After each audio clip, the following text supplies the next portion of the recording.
এটাই নেই নাকি বাড়া? অনেকদিন পরে কলেজ আসলাম, গেট আপ সেট আপ নিয়ে, সাথে আমার ক্যামেরা।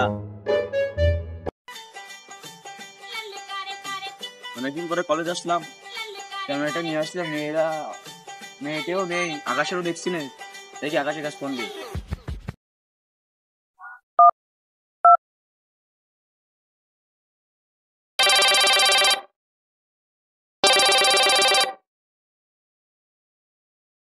সিনিয়র ফটোগ্রাফার আকাশ বলছিলাম। মানে তুই? অনেকদিন পরে কলেজ আসলাম, ক্যামেরা নিয়ে 100 টাকা দিয়ে ভাড়া করে। এমনি ভাড়া মেয়ে নেই, সাথে তুইও নেই। দূর ওখানে কোনো মেয়ে ফেয়ে নাই, আমি কি করছি? কি সব বলিস না এসব। আরে তুই আসবি কিনা তাই ক। আরে তো সাদিয়া চলে গেছিস। হ্যাঁ কি বলিস? আরে ওর 5 দিন আগে আমি খেয়ে ছেড়ে দিছি। দূরে মরুক কেউ। আরে কি কইস? তুই একা একা খালি বন্ধু, আমারও তো একটু দিতে পারতিস। আচ্ছা তুই যখন এত করে বলছিস, আচ্ছা তুই রাখ, আমি আসছি। আর 2-1টা ছবি তুলে দিস না, আমি আসছি। এত ফাস, এত তাড়াতাড়ি তো আমার গার্লফ্রেন্ডের রিপ্লাই দেয় না। তুই ডাকিছিস বলে কথা, আমি আমার আসবো না।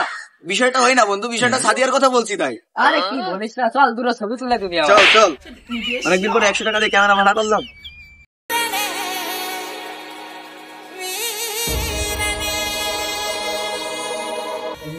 মেলাদিন ফেসবুকে ছবি ছাড়িনি, তুই আমার এখন ঠিক কইছিস। ছবি এখন ছেড়ে দিবি। মানে দুটো ছবি ছাড়, চশমা কাটবে মস্ত বড়, ওই লোকেশনে চল, ওই মানে পাতা উড়বো, ঠিক আছে? তখন ক্লিক দিবি, নাই বলো তোর খবর আছে বলে ভালো করতে হবে না তুলবি।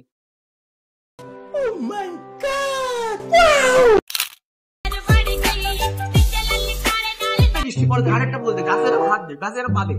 হ্যাঁ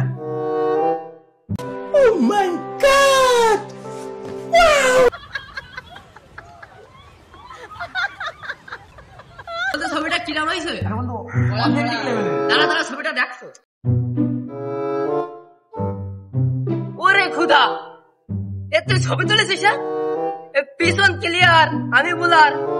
হাট ছামড়া, ফিরে মেরাম করে দিতে হয়। আবার পাও নেই। আরেকটা দেখি।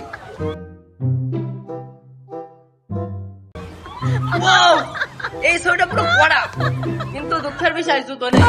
আমি মানে ঠিক আছে, চল চল চল।